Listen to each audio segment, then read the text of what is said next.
Today I'm talking to Nicole Murphy, all the way here from Canberra. Hi Nalini, it's fabulous to be here. Now, you're here at Supanova in Sydney. Why are you here? What are you doing? I'm doing a multitude of things. I'm here to promote Conflux, the Conflux conventions.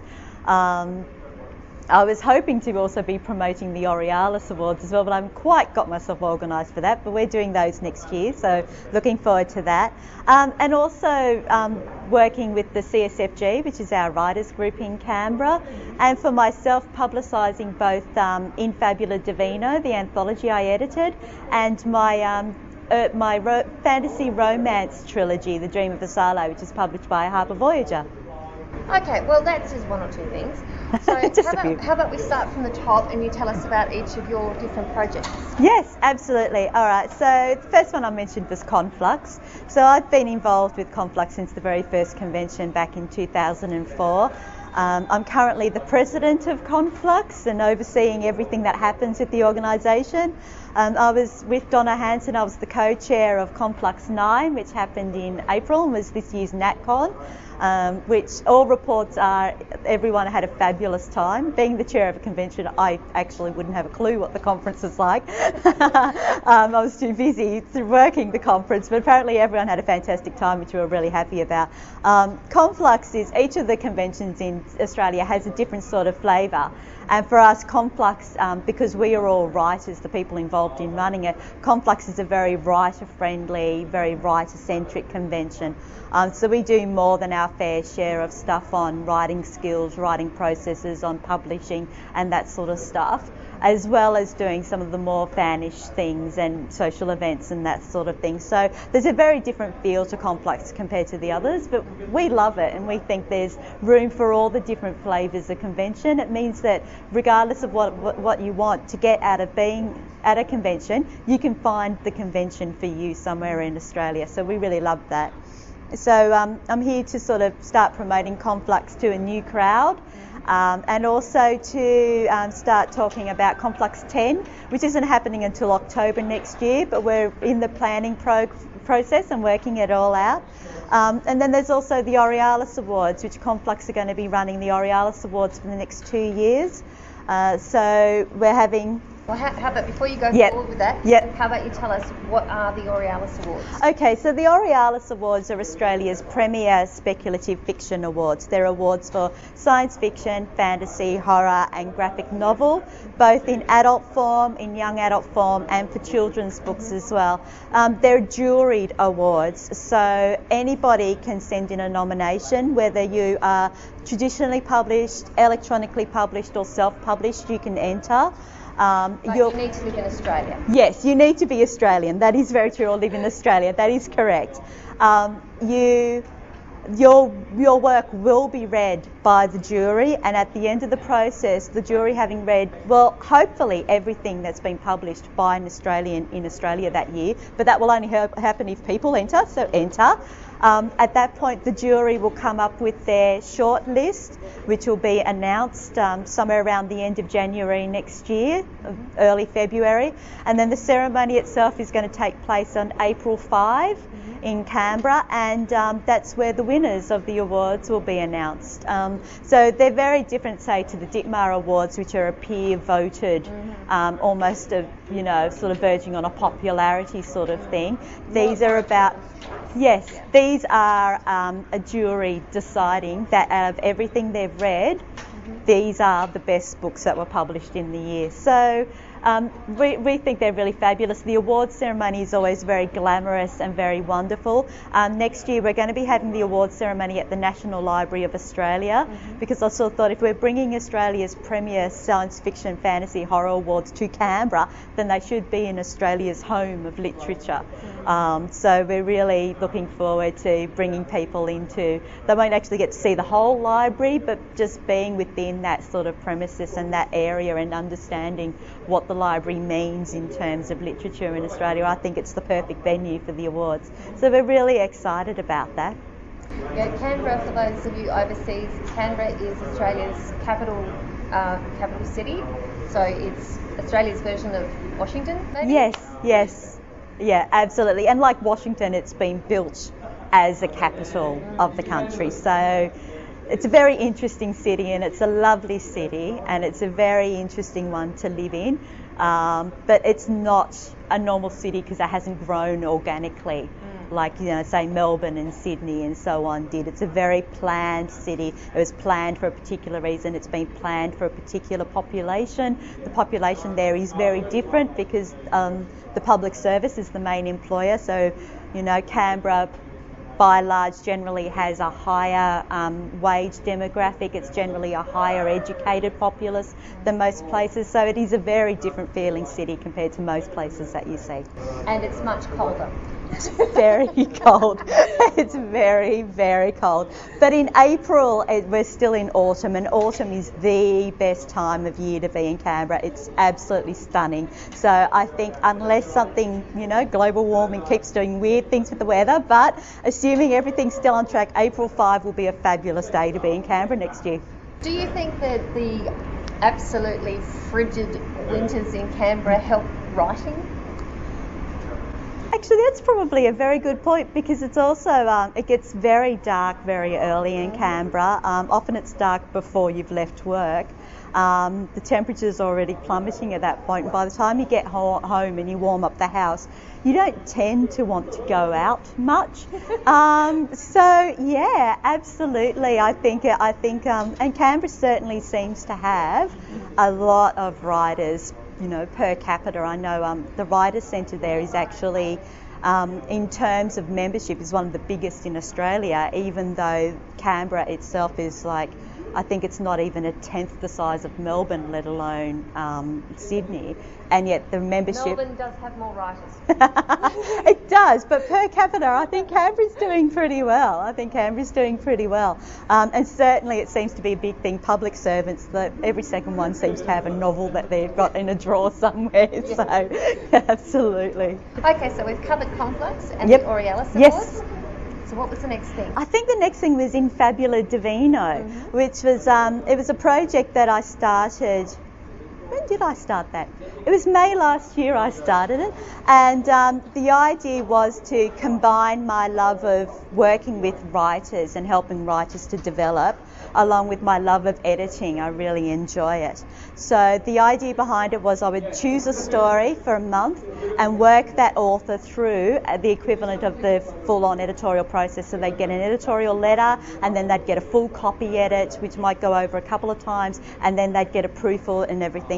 At the end of that month, their story would be published online for a month while I started working on the next story. And at the end of 12 months, I'd have 12 stories there. I'd get some stories from some friends and publish an anthology out of it. So that was the plan, and I thought, and that anthology can sell enough and it will just start, self-paying for itself, and it will be wonderful. Of course, about the time I started that, my husband unfortunately had a stroke, and so I tried to keep it going, and I changed it and adapted it, and eventually had to admit that I was never going to be able to do it at the quality that I wanted to do it, and if I couldn't do it properly, I wasn't going to do it at all. So I finished it in December, but I had 8 stories, and I went, 8 stories, and I'll get some of my friends involved, and so I did. So I've got those 8 stories, and then I managed to get stories from Kevin J. Anderson and his wife Rebecca Mester gave me a beautiful story. Trudy Cadavan's given me a brand new story that's never been published anywhere before, and then Karen Warren and Angela Slatter also gave me stories, and all of their stories just really nicely fit in with the stories I had from the website, even though none of them had really read the website or anything, but about the tone and what the stories were about and that sort of thing fit beautifully. So I've now got this gorgeous little anthology called In Fabula Divino, which is just such a beautiful little book. The stories are also fabulous. The authors worked so hard on them all, and for most of them it was their very first publication that they'd ever had. Wow. They all got paid professional rates, so they all got $100 for a 2,000 word story, and they're getting royalties from sales of the anthology eventually as well. So I figured I was making them work like professionals, I'll pay them like professionals and treat them like professionals, and they've been involved in knowing what the publication process is like, about promoting the anthology and all that sort of thing. So it's been an amazing experience for all of us, and hopefully one day my life will return to a situation where I can do it again. I found it such a valuable experience myself, and I loved doing it, and I really want to make it happen again. But at the moment, there's a gorgeous little anthology, so in Fabula Divino, go and buy it. Okay, so that's Conflux, Aurealis in Fabula Divino. And last is my anthologies, my trilogy, my trilogy. So there's me as a writer myself. So I've been writing science fiction, fantasy, a little bit of horror, but I don't go dark. My stuff's all very life-affirming and happy and that sort of thing. I've been writing since the year 2000 or thereabouts. The trilogy was published by Harper Voyager here in Australia, and it just all happened very quickly. I had the first novel ready to go, and I sent a query off to Stephanie Smith, who was then the head of Harper Voyager, and Stephanie said, yes, send me the novel. So I sent it to her, and I saw her in June and at the NatCon in Adelaide that year, and she said, oh, it's going to take me ages to read the book. I'm going, that's all right. And then July the 4th, I get this email going, I really like it. Can I take it to acquisitions? And I went, all right. And 10 days later, it had been picked up, and 12 months later, the first book hit the shelves. Wonderful. It just was amazing, an amazing ride. And I learnt so much from that process, because I only had 6 months to get the next book done, and the 6 months to get the next book done, and they were kind of drafted, but they weren't really, and I'd stolen an entire subplot out of book 2 to go into book 1, so I had to redo book 2, and it just went on and on and on. But they're such fun books to write. There's the overarching storyline, which is a very basic one. It's set in a world that's parallel to our own, of a secret magical race that are based in Ireland, and one of their members decides they shouldn't be secret. What's the point of having magical powers if you're not going to rule the world with them? And it's up to the guardians of the gutter, as they're called, to go and find her and stop her. So that's the very basic overarching storyline. But each one of the books is its own separate romance. So it's told from the point of view of the couple, hero and heroine, meeting, falling in love, and realising that they were meant to be together. And so within that is also this story of the growing threat to the gutter and all the things that are happening from what Asale is doing. So it was a really amazing experience, and I had such fun doing it. So that's been really good. But I also now write contemporary romance as well under the name of Elizabeth Duncan. I've had one novel out earlier this year, and I've got another one coming out in 5 weeks. So, you know, I like to do lots of, as you've guessed, I like to do lots of things because I don't like being bored. So the more the merrier, I think, and challenging yourself, trying new things. That's what the contemporary romance was about. I was writing, I think, the 5th one of the Gutter books, and I went, I could keep writing these books forever. Let's do something different that's going to make me re-look at how I tell story. And, you know, that's kept going like that. Wow. So, how has Supanova been for you today?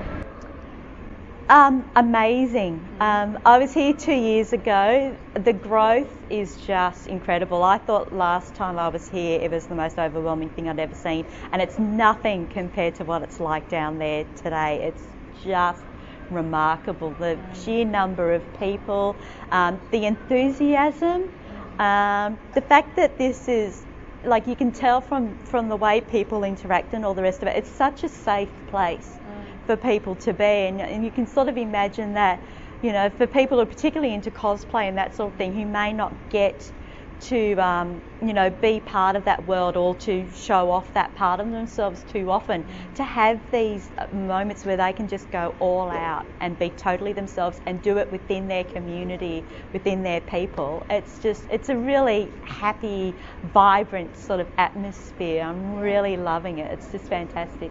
And then every once in a while someone will do something like, they'll let you babysit their R2-D3 unit for a while, and you can just sit there and play with the head and make it talk to people, and it's just, you know, that's just fantastic. That and the fact I'm in the same building as Carrie Fisher, which I've just been Muppet flailing about for years. I'm joyful. I'm very joyful. Wonderful. So what are you expecting for tomorrow? Hopefully more of the same, with a great level of exhaustion. That feeling? Yes. I think, and we're supposed to be here until 6 o'clock sort of thing, and I don't know, I think there may come a point where, Ian and I look at our watches and go, let's just quietly pack up and sneak out. So we'll see how it goes, but I'm looking forward to, because there'll be a whole new range of costumes, because everyone who's wore their costumes today will have new costumes tomorrow. I have not seen enough stormtroopers yet today, so I'm hoping there will be more stormtroopers around. I haven't seen a Dalek out and about yet, so that needs to happen tomorrow as well. I've seen a few Dalek dresses, but no actual Dalek. No, apparently there should be some around, so I want to see those tomorrow. So I'm very much looking forward to seeing what tomorrow brings, and hopefully I'm hoping I might find time to sneak away from the table and go and see the Carrie Fisher. I have to see Carrie. She's been an inspiration of mine, not just for being Princess Leia, but, for the way she's approached her life, the way she's rebuilt herself, her, having that, coping with being a creative person as well as all the trials and tribulations and that. I think she's just amazing, so I'd love to have that moment, even if it's just a brief glimpse, just to see, one of my heroes would be amazing. Yeah. And what does the future hold for you? Well, I've got my new contemporary romance coming out in 5 weeks, so I've got to start working on the promotion and everything of that. The CSFG earlier in the year set themselves, it sounds really bad, but we've set ourselves a target for the number of rejections we can get during the year. The idea being to actually make ourselves write and submit, and then when the rejections come in, to keep submitting. And I'm way behind on my goal, so I need to get on to submitting. There's stories that have been rejected a few weeks ago that are just still sitting on my hard drive, so I need to start getting those stories out, and that sort of thing. You go on, for those people who haven't seen Ian McEwen's interview, can you explain what the CSFG is? The CSFG is the Canberra Speculative Fiction Guild. It was begun after WorldCon in 1999, when a group of Canberrans happened to meet down there and realised that there was this group of Canberra writers, and none of them had met each other before, and they should be helping each other out and supporting each other. And so within a few months of getting back from WorldCon, the meetings started, and it's grown to the point where we've got, I'd say we've probably got something up towards 50 paid members or something like that, and then we've got a few hundred more who are unpaid but are part of our mailing list. We've got 4 meetings that happen during the month. We have our monthly meeting, which is about writing skills and processes and publication and that sort of thing. We have a novel crit group, we have a short story crit group, and we have a novel writing group.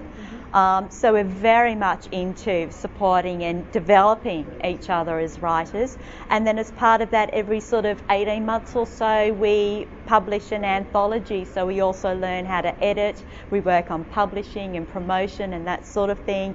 They're open calls, so any Australian can submit to it. So the members have to compete for their place. They don't just get a free ride because they're a CSFG member. So that means that they've got to up the ante with their writing every time, because each one's getting better. So it's a really fabulous group, very supportive. We have lots of fun. We challenge each other, and we've got we've got writers like Ian's amazing. His first collection will be out next year, and you've got to get it. He's just an incredible writer. We've got Karen Warren in the group, who's just phenomenal. Maxine MacArthur, who's been a bit quiet for the last few years, but she's starting to get back into it, and hopefully we'll see more of her books, because she is an outstanding science fiction writer. We need more women writing science fiction. And then we've got like Matthew Farrow, who does a lot of the Warhammer 40k, and amazing writer as well. And then there's a whole group of writers that are just getting their first lot of publications happening now that are astounding storytellers. So CSFG is our motto is world domination, and we're on the way, we think. And you're being encouraged to submit, so that, to get enough rejections, but hopefully along the way you'll get acceptances. This is right, yes. This is all based on Ian's very into tracking his submissions. And he's worked out that he's had some stories that have gone through up to a dozen rejections before they finally found their home.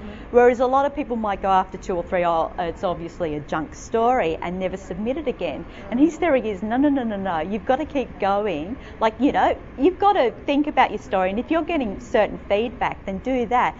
But oftentimes it's just a matter of that story hasn't found the right person to love it and its right home. So don't give up on it. If you believe in it, then keep going. And so that's the whole basis behind the rejection thing, is to make us not just go, oh, I've got a rejection, that story's crap, but just go, I got a rejection, that's obviously not where my story needs to live. Let's find its home and send it out to the next place and the next place and the next place. And Ian's other theory is that you always start with the best paying markets and work your way down. You don't start at the bottom. You know, if you write a story and you can sell it to Tor.com, why would you sell it to someone that's going to pay you, you know, maybe $20 for, you know, a little magazine that nobody will see, sort of thing. So yeah, that's what the whole thing is about, and that's the type of thing that CSFG likes to do, to, you know, make sure that we are, you know, working, we're writing, we're submitting. You know, our dream for all of us is to be, you know, successful published authors. This is what's required to do that. This is the work involved, and we'll help each other and motivate each other to do it.